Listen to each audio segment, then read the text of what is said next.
Olá, seja muito bem-vindo ao canal Adaptação na Prática TEA, onde aqui nós discutimos e mostramos estratégias práticas de adaptação escolar para alunos com autismo. Para quem não me conhece, meu nome é Cristiane, eu sou pesquisadora, professora e, sobretudo, mãe de uma menina linda que foi diagnosticada com autismo por volta dos 3 anos de idade. Hoje já está com 13 no Fundamental 2, graças a Deus muito bem incluída. E o que eu trago aqui é a minha vivência ao longo de uma década convivendo com autismo diariamente e os desafios de uma inclusão acontecer de verdade sob essas 3 óticas, não é?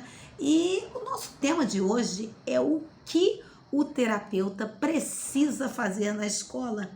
Tema que gera sempre muita discussão, porque normalmente o terapeuta vai na escola, às vezes um grande abraço às terapeutas, não é? Que são grandes parceiras nesse processo de inclusão. Um grande abraço às escolas, que quando a gente pensa em inclusão, a gente pensa em escola, e não tem como não pensar em escola e não pensar em família, não é? E o que a gente ouve muito nesse trinômio, que a gente fala no Adaptação na Prática, é que esse trinômio ele tem que caminhar junto, não é? O trinômio escola, família e terapia. E quantas não são as queixas que a gente ouve de reuniões terapêuticas, não é? De escolas que reclamando de terapeutas que vão na escola e só fazem exigências, ou o contrário, quando você vai num ambiente terapêutico e ouve que não existe escola inclusiva e a família fica nesse meio descrente da inclusão, não é? E afinal de contas, como essa visita terapêutica pode de fato contribuir para a inclusão? E eu vou dar minhas dicas aqui. A primeira delas é o que o terapeuta, quando chega na escola, a primeira postura que ele tem que ter, e isso é razoável supor, mas infelizmente não acontece com frequência, com a frequência desejada, não é isso? É a postura de exigência, não é? O terapeuta ele não pode chegar na escola com essa postura, com 5 pedras na mão. Ele precisa chegar na escola com essa vontade de dialogar, não é? E dialogar não é exigir, dialogar é conversar, dialogar é mapear, dialogar é planejar. Então, a minha primeira grande dica, que vai ser acho que a primeira e a última, é nada de exigir, não é? Olhar com empatia para a escola, não é? Afinal de contas, o ambiente escolar no Brasil, ele é muito hostil, não é? Então, quando você chega na escola, ainda mais o terapeuta que trabalha no 1 a 1, ele às vezes normalmente vem de uma realidade bastante distinta de um ambiente escolar, em que o aluno de inclusão ele está ali com diversos outros alunos, não é? Então, normalmente se marca a visita terapêutica, o terapeuta às vezes vai chegar lá, vai falar com o coordenador de inclusão, não é? E chega com uma lista de reclamações, não é? É uma visita que não vai funcionar. Então, ter essa postura empática, eu acho que talvez seja a primeira grande dica de hoje, não é? Para que você consiga ouvir da escola o que ela realmente precisa. Então, chegar com postura empática e mapear as dificuldades desse aluno, não apenas isso, não é? Empatia, mapear as dificuldades e propor soluções. E quais vão ser as dificuldades, os grandes eixos de dificuldades que o terapeuta precisa ver, não é? Primeiro, as dificuldades sensoriais, não é? A gente ouve falar, por exemplo, muito de barulho, né? E o meu aluno do espectro, ele não gosta de barulho, ou então ele se assusta com um barulho X. Então, mapear essa dificuldade sensorial vai ser fundamental para o sucesso da inclusão, não é? Afinal de contas, quando esse barulho chega, como que você vai trabalhar? Você vai trabalhar isso no 1 a 1, mas você tem que generalizar para a escola, e aí você ter essa dificuldade mapeada e descrita e estabelecer essas soluções para você trabalhar no 1 a 1 e depois generalizar para a escola, e a conduta que você utiliza no 1 a 1 ela ser generalizada para a escola, vai ser fundamental para que esse aluno possa evoluir e conseguir superar essa dificuldade sensorial, o barulho, por exemplo. ok? Então, mapeamento da dificuldade sensorial é o primeiro grande grupo, não é isso? O segundo, a dificuldade comportamental, não é? Quantos não são os relatos que a gente ouve, por exemplo, que o aluno quer fugir da sala, não é? E aí, que reforço que você vai dar? Se você pega e tira o aluno de sala o tempo inteiro, você está fazendo um reforço positivo para ele sair da sala sempre, não é? Afinal de contas, você tem que descobrir a causa dessa fuga, não é isso? E aí eu até coloquei um vídeo esses dias lá no Adaptação, no Instagram, na Adaptação na Prática TEA, e sobre isso, não é? 2 dicas simples para que você evite essa fuga, não é? Previsibilidade e adaptação da atividade. Então, previsibilidade é você usar e abusar de agendas, cronogramas, timers, relógio, enfim, dá essa materialização dos tempos, do tempo que falta, de quanto falta, e isso vai ajudar muito, por exemplo, para que o aluno não queira ficar escapando da aula, né? E a segunda coisa é mapear se essa atividade escolar está sendo adaptada. E se não está, que adaptação que pode começar a ser feita, não é? Se esse terapeuta é um psicopedagogo, é excelente, porque o psicopedagogo realmente é o profissional que consegue ver a prática escolar e alinhá-la com o ambiente terapêutico, não é? Então, às vezes é um psicólogo, mas ele também já consegue dar esse norte. Enfim, o terapeuta que for na escola ter essa noção desse grupo chamado dificuldade comportamental, que tem que ser mapeado, não é? Então, se não é da área dele, de repente ele conversar com um colega terapeuta que talvez não esteja na escola, para que juntos vocês possam planejar uma atividade para poder conectar e fazer com que essa fuga deixe de existir, ok? Tanto no ambiente 1 a 1, terapêutico, para generalizar para o ambiente escolar. Então, fuga, por exemplo, é algo que você pode trabalhar com essas 2 variáveis-chave, previsibilidade e adaptação da atividade. Mas existem tantas outras que eu teria que fazer um vídeo aqui só de comportamental. Mas seria, por exemplo, você precisa mapear esse grupo comportamental. Ok? A segunda coisa, a dificuldade social, que é inerente do espectro, mas tem níveis, não é? Então tem a criança que às vezes não fala com ninguém, tem aquela criança que não fala com ninguém, tem aquela criança que fala com todo mundo, tem aquela criança que tem um grupo que fala, e enfim, mas como você pode fortalecer esse vínculo. Então, mapear isso, não é?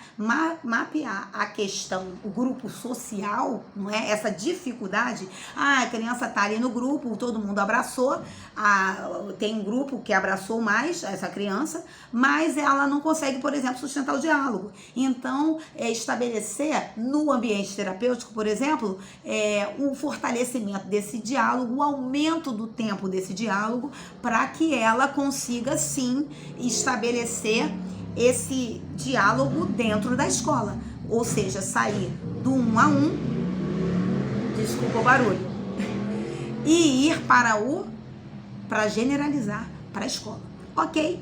Então, mapear sensorial, comportamental e social vai ser fundamental, não apenas para fomentar a inclusão na escola, mas sobretudo para planejar a sua própria prática terapêutica dentro do ambiente terapêutico e conectar um ao outro, e um ambiente fortalecer o outro, e quem vai mais se beneficiar dessa prática vai ser o aluno com autismo, obviamente, ok? Então, mapeou dificuldade sensorial, comportamental, social. Vamos para a questão pedagógica em si, não é isso? Então, o que ele tem que olhar, o terapeuta tem que olhar em termos pedagógicos.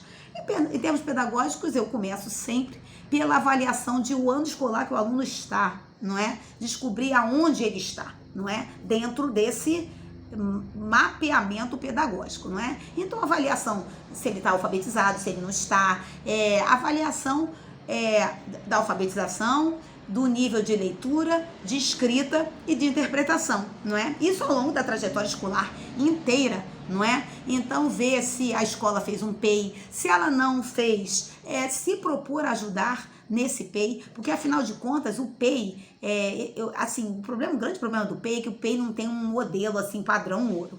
E aí, o que a gente vê são vários PEIs e que infelizmente, por eles não terem essa uniformização do que tem que ter em cada um deles, até tem, mas o problema é que na prática isso não acontece, fica um documento que fica guardado, não é? Ou fica guardado na escola, ou fica guardado para o terapeuta, ou fica guardado para a família, não é? E fica um proforme, não é? E ele não é executado na prática. Então, quando o terapeuta e o professor e a família também é convidada para junto pensar esse PEI, na prática fica muito mais fácil, porque na prática de verdade acontece. Eu até brinco, já vi PEI escrito assim, um rascunho, mas funcionando muito mais do que um PEI todo bonito, cheio de logotipo da escola, que fica guardado no armário. PEI não pode ficar guardado no armário. PEI precisa ser executado na prática, não é? E aí, quando o terapeuta vai na escola, é a grande oportunidade da escola conversar com ele. Olha só, eu vou colocar isso aqui no PEI. O que você acha de eu colocar isso aqui de objetivo? Por exemplo, a minha criança ainda não tem pega no lápis. O que um psicopedagogo, você, por exemplo, psicopedagogo, pode me sugerir para melhorar essa pega, para melhorar esse tempo de mesa? Preciso, terapeuta, que você trabalhe esse tempo de mesa lá na sua clínica, para que aqui, como é que eu faço para engajar essa criança mais na atividade? Então, assim, ter essa conversa e pensar esse PEI junto é muito importante para que esse PEI deixe de ser algo, de ser um documento frio e passe a ser algo que aconteça na prática. Então, sente sim, pergunte para a escola. Às vezes a escola fica sem graça de pedir ajuda para o terapeuta para fazer o PEI, não é? Porque foi aprendido na formação que o PEI é da escola, não é? Só que não é, o PEI não é da escola, o PEI é do aluno, não é? E o aluno, ele tem esse trinômio que tem que estar acompanhando ele, que é escola, família e terapia. Então, chamar, por exemplo, a família, olha, você acha que faltou alguma coisa aqui no PEI? Eu fiz esse PEI aqui, o que você acha? Está de acordo? Vai me ajudar no contraturno? Terapeuta, especificamente aqui, que é o nosso caso, o que você acha? Você acha que eu fui bem nesse PEI? O que eu posso colocar? Vai ser fundamental.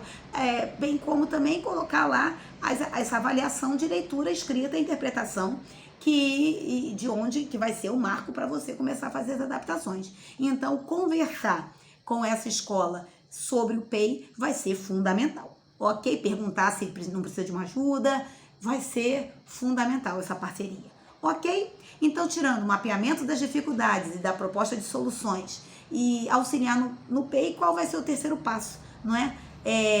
Além dessa avaliação, dessa leitura, escrita e interpretação, que vai ser fundamental estar no PEI, mas se o pessoal dissocia do PEI, ter essa avaliação à mão, para a partir dela você começar a nortear as suas adaptações, não é? Então o terapeuta precisa perguntar, vem cá, em que nível de leitura, escrita, interpretação que essa criança está? Ver se foi feita uma avaliação nesse sentido, se não foi, pedir para que faça, não é? E se o terapeuta é psicopedagogo, normalmente ele faz, mas se ele, independente dele fazer, é interessante a escola fazer o acompanhamento dessa leitura, escrita e interpretação, porque afinal de contas é nela que está sendo trabalhada a leitura, escrita e interpretação. Então, perguntar para a escola, olha, faz a avaliação da leitura escrita, vamos lá, pega a BNCC, vamos limpar essa BNCC aqui para ver o que realmente você tem que priorizar para que essa leitura, essa escrita e essa interpretação seja alcançada, não importa a idade,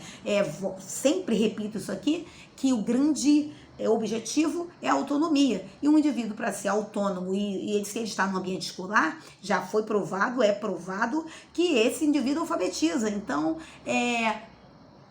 correr atrás dessa alfabetização, que normalmente não acontece no ano escolar, mas ela acontece. E se ela não acontecer, fica uma ferida, fica uma hemorragia. E enquanto não for estancada, essa inclusão não vai conseguir progredir. Então, avaliar leitura, escrita e interpretação vai ser fundamental, não apenas para a evolução desse aluno ao longo dessa trajetória escolar, para a evolução desse aluno até no ambiente terapêutico, não é? Porque, afinal de contas, vamos treinar a habilidade social. Quando chega lá na terapia, o terapeuta precisa ter uma noção de que tamanho de texto, por exemplo, esse aluno dá conta, não é? Então, é muito interessante ter essa parceria de avaliação de leitura, escrita e interpretação feita no ambiente terapêutico, mas também no ambiente escolar, necessariamente no ambiente escolar, inclusive.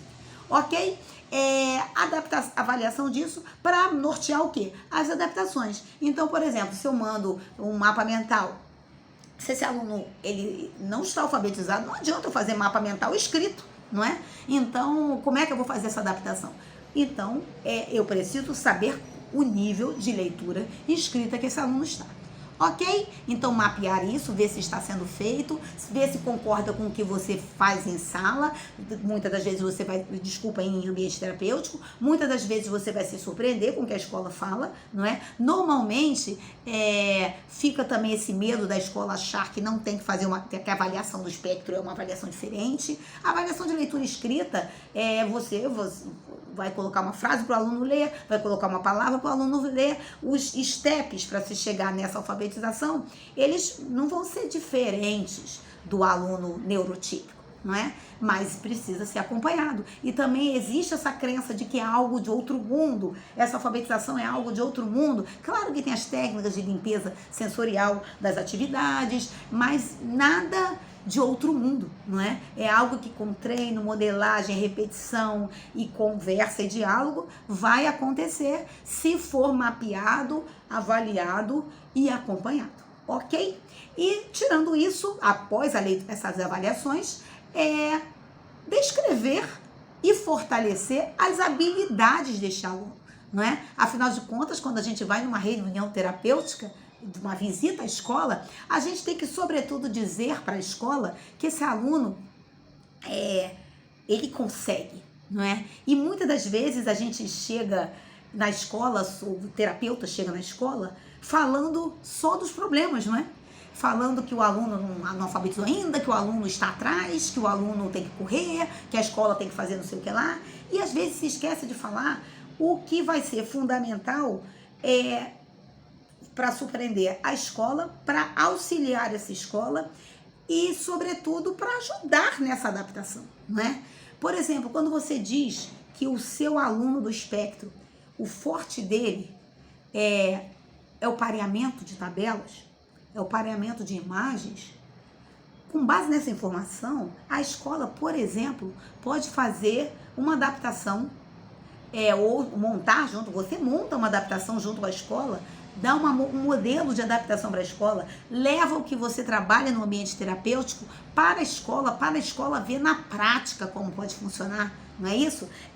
Lá no Instagram a gente mostra muito, não é? Adaptação de exportação, de Azteca, Inca e Maia, de áreas de figuras planas, não é? E às vezes as pessoas olham e falam, meu Deus, eu falei, gente, é papel, caneta, uma caneta fluorescente e nada caro, não é? E funciona. No ambiente terapêutico, às vezes você tem lá enfim, aquelas sequências numéricas, não é? De 1 até 10, às vezes a sua, como é em ambiente terapêutico, está plastificada, está toda bonita. Na escola não vai ser assim, porque não vai dar para a escola fazer todo dia uma adaptação plastificada, e eu falo isso muito, não é? Adaptação não significa plastificação, não é? A gente plastifica e se plastifica, sobretudo para o ambiente terapêutico, porque no ambiente terapêutico você utiliza para várias pessoas, não é? Aquelas bases, não é?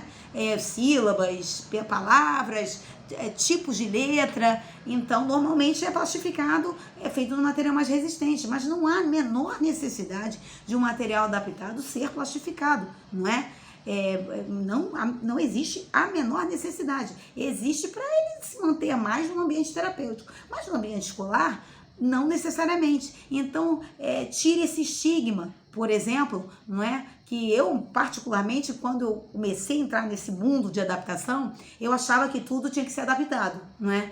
E aí, eu mesmo, no meu dia a dia, fui vendo que não dá para plastificar. Eu tenho uma plastificadora aqui que está parada, não é? Os meus materiais plastificados estão cheios de pó, não é? Eu mostro nos cursos, mostro nas aulas, mas no dia a dia, esse material plastificado, que é muito utilizado em ambiente terapêutico, as terapeutas que eu conheço, me dá uns materiais, eu falei, gente, tem que fazer uma limpeza aqui em casa, leva uns, eu sempre faço isso, e elas utilizam muito, aí eu chego na clínica delas depois, uma semana depois, tá lá o material, ela utilizando, já utilizou para 10 pacientes, não é? Porque o terapeuta realmente, para ele, é bom estar plastificado para não acabar rápido, não é? Mas eu, por exemplo, uma adaptação de Azteca em Kim Maia, não é? Que eu vou usar para aquele livro e para aquele aluno, não há necessidade de plastificar, até porque o Azteca em Kim Maia da outra escola vai ter uma outra figura, não é? O outro professor focou em outras diferenças, talvez. Então, por isso que se diz com certeza que o material ele é personalizado, até mas é algo que você faz na mão, não é? E quando você leva e mostra esse trabalho para o professor e para a escola, você está mostrando, olha só, meu aluno aprende assim. Ele aprende assim, por exemplo, um treino um treino oral, não é? Ele aprende, por exemplo, esse pareamento de sílabas ou de tamanhos enfim, tipos de letras diferentes deste modo. Então, talvez, deixa eu dar uma olhada na avaliação, o que vocês querem, posso sugerir alguma adaptação? O que vocês estão precisando da minha ajuda para avaliação? Porque fica muito nichado, não é? Eu sou terapeuta, então não tem que me meter no que a avaliação escolar faz, a escola tem que aprender. Gente, eu canso de falar aqui, eu falo sobretudo como docente, a gente não tem essa formação na nossa docência, não é? A gente tem que correr atrás das técnicas que funcionam, e é algo que às vezes o terapeuta lá no ambiente terapêutico tem, e ele acha que não tem enfim, que o que ele faz no ambiente terapêutico não vai contribuir para a escola. Muito pelo contrário. Ele é quem está no 1 a 1 com esse aluno, não é? Em aprendizado. Porque eu, no caso, sou professora, então eu treino, eu dou esse feedback tanto para o terapeuta quanto para a escola, de como a minha filha aprende aqui no 1 a 1. Não é porque eu estudo com ela, mas o terapeuta, mas não é o caso de muitas famílias, não é? E não é o caso também, enfim, de muitas escolas, que muitas delas não têm sala de recurso, vão ter vários alunos, o aluno não está laudado às vezes, não é? E ela está fazendo ali o que ela pode. Então, o terapeuta desses 3 é quem mais pode ir lá na escola e o meu aluno aprende assim. Ele aprendeu a falar assim, o fonoaudiólogo, né? Muitos fonoaudiólogos estão fazendo psicopedagogia, por exemplo, um grande abraço a eles, e eles podem dar muitas técnicas, não apenas de ensino, mas como também de avaliação, ok? Então, dá uma olhada nessa avaliação, como essa avaliação está, olha, coloca em letra, segue a gente lá na página, né? Porque lá a gente coloca já muita dica de questão, inclusive, de como você pode fazer, mas ter esse diálogo, não é? O que se faz no contraturno com a escola é fundamental para que essa inclusão seja fortalecida, seja catalisada, seja melhorada, ok? Além disso, fomentar o vínculo, não é? Esse vínculo duradouro com a escola, não é? Porque muitas das vezes o que acontece, o terapeuta vai uma vez na escola, sei lá, no início do ano, aí apresenta um aluno, e depois some. O terapeuta não pode sumir. Se você está vendo o seu aluno, o seu aprendiz, semanalmente na escola, na terapia, você, sei lá, uma vez no mês, uma vez, quando se colocar à disposição da escola verdadeiramente, não é? Eu conheço terapeutas, um grande abraço às terapeutas que fazem isso, não é? Que tem um grupo de WhatsApp para cada aluno, para cada aprendiz dela, com cada escola. E às vezes ela tem dentro da mesma escola vários alunos, porque acaba acontecendo isso. Quando o terapeuta ele faz essa parceria com a escola, um já vai indicando para o outro. Então, às vezes ele tem vários alunos de uma mesma escola, então já facilita muito, não é? Às vezes é o mesmo coordenador pedagógico, tem terapeuta que conhece professor de História do Fundamental 2 da Escola A, não é? Porque ele já teve vários alunos passando por ali. E aí, quanto mais terapeuta que age ativamente na inclusão, ele é conhecido na escola. As pessoas conhecem ele pelo nome. Não é um terapeuta que chega de salto alto e cheio de exigência para a escola e depois some, não é?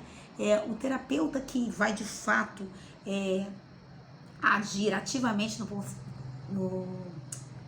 processo de inclusão da escola, ele chega, a gente fala, né? Usa essa expressão de pé no chão, não é? De pé no chão, de ver como é difícil para essa escola. Às vezes é uma família que ainda não se engajou, não é? E aí sentar e planejar junto com essa escola, como engajar essa família. Olha, como é que a gente pode fazer? Pode deixar que eu vou puxar a família para o canto para conversar na minha reunião lá, para que ela precise se engajar, e eu vou fortalecer, ajudar essa escola, essa parceria para que essa família se engaje, e ajudar, planejar junto com a escola como essa família pode se engajar mais, não é? Ela se sentir mais presente, que ela sinta a necessidade e se engaje verdadeiramente, não é? Fazendo as atividades, colocando ela para participar mais ativamente nesse processo de educação do filho, que processo de educação sem a família, ele anda muito mais lento, não é? E isso não é diferente no caso, muito pelo contrário, não é? Em todos os casos em que há engajamento familiar na pessoa do espectro autista, essa pessoa evolui. E então, inclusive, nessa dificuldade escolar, para esse acompanhamento escolar. Então, engajar a família vai ser fundamental para esses três lados. E muitas das vezes a família não está engajada e, às vezes, atitudes do terapeuta em conjunto com a escola, vão fazer essa família se engajar. Então, resumindo, não é? Mapear as dificuldades sensoriais, comportamentais, sociais, e propor soluções, não é? Não falar apenas de problemas, mas de opções e de soluções.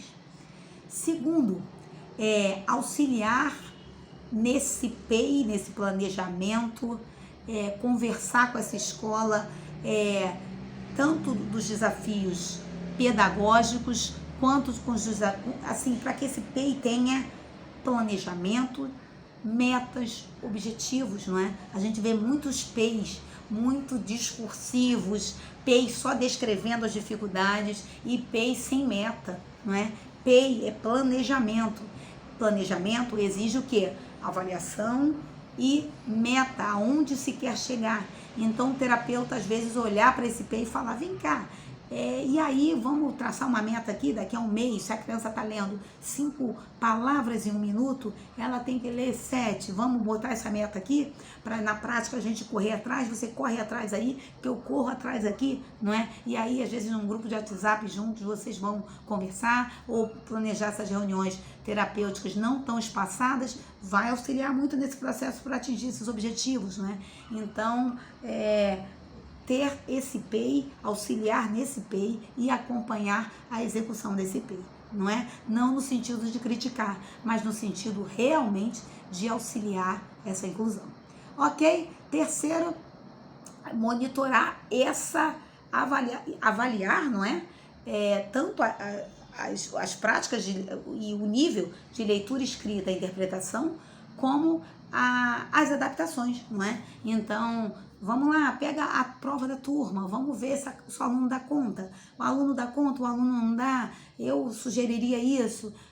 O meu aluno é mais visual, então de repente você colocar um mapa mental do lado para que ele faça uma consulta e deixe a consulta lá, volte e faça atividade, ou então abrir mesmo a consulta do lado, ou então não ter consulta, diminuir a dificuldade da prova para que ele faça sem consulta, enfim, tudo isso são práticas que só vão conseguir progredir se você tem avaliação e acompanhamento tanto da leitura, da escrita e da interpretação, quanto do próprio nível de adaptação que é necessário para esse aluno. Ok? descrever e fortalecer as habilidades desse aluno. Então, se ele é muito visual, ele adora um quebra-cabeça, por exemplo, sugerir, por exemplo, para que esse aluno leve um quebra-cabeça, enfim, ajude, né, nessa confecção desse material adaptado. Então, por exemplo, tabelas, usar mapas, usar imagens. Meu aluno não é tão visual, ele é difícil, normalmente eles são mais visuais mesmo, mas ter dar à escola, meu aluno é maravilhoso em exatas e em idiomas, não é? A escola, de posse dessa informação, ela, por exemplo, pode começar a fazer o desmame de algumas mediações ou investir mais no desmame de algumas mediações dessas disciplinas que ele é mais forte, não é? Então, essa conversa e, sobretudo, essa descrição das atividades que o aluno é forte vai ser fundamental para o planejamento desses desmames, dessas evoluções, dessa futura e tão desejada autonomia e independência, não é? E sim, não é? Para sermos parceiros temos que ter vínculo. Então, seja amigo da coordenadora de inclusão, dê o braço a ela, dê a mão a ela, esteja à disposição dessa escola verdadeiramente, não é? Não como uma reunião que você cobra X para ir na escola, não é? E, enfim, esteja disponível. Muitas das vezes o problema está acontecendo ali na hora, então a escola não vai te chamar ainda na outra semana. Aquele problema precisa ser resolvido ali. Muitas das vezes a criança, infelizmente, surtou porque teve um problema sensorial. Então, se ela tem um canal direto com o terapeuta, ela manda uma mensagem, ou manda uma mensagem para a família entrar em contato com o terapeuta, que essa estratégia pode ser desenhada junto para que isso não aconteça ou não aconteça de novo, né? Imprevistos acontecem, então ninguém é estanque. Então, ter esse vínculo estabelecido e fortalecido vai ajudar muito nesse processo de inclusão. Ok? Nada, e para resumir tudo, nada de exigências, e sim de parceria, não é? Estamos todos juntos nesse desafio chamado inclusão, que todos nós, tanto escola quanto família, como terapia, sabemos que é fundamental para a evolução desse indivíduo, que é fundamental para que ele consiga estar cada vez mais autônomo na sociedade, não é? É um direito do aluno e esse direito precisa ser bem exercido, não é? Não é deixar o aluno na escola ao Deus dará, não é deixar o aluno na escola com a escola tendo que fazer tudo, não é? Sempre falo disso aqui, do trinômio escola, família e terapia. E você, terapeuta, vai ser fundamental para que essa inclusão aconteça, tá? Meu grande abraço a vocês que tanto fazem pelos seus aprendizes do espectro. De forma nenhuma esse vídeo aqui é para falar mal da conduta de vocês, muito pelo contrário, é para auxiliá-los, inclusive porque às vezes você não recebe isso na sua formação, não é? E talvez eu consiga fazer um vídeo como esse, porque eu consigo vivenciar a inclusão pelos três lados, não é? Então, eu tenho essa dádiva de ser terapeuta, professora e mãe, não é? Não sei se é dádiva não, mas eu consigo, acho que, ver por esses três lados, não é? Então, seja empático com a escola, dê a mão a essa escola, não é? Veja que um professor que se engaja, às vezes ele não se engaja na inclusão porque ele nem se sente capaz de se engajar pela inclusão, justamente porque a formação é pulverizada, as informações, parece que o ensino da pessoa do espectro é algo totalmente diferente do que ele pratica em sala, e a gente vê que não, a gente prova aqui que não é? Eu falo que a grande especialista do penúltimo vídeo que eu fiz sobre professora adaptação, falando que as duas grandes viradas na chave na inclusão vão ser a alfabetização e a migração para a interpretação, não é? Então, aquele professor de fundamental 1, que é do 4º, 5º ano, converse com ele, converse muito com o alfabetizador, porque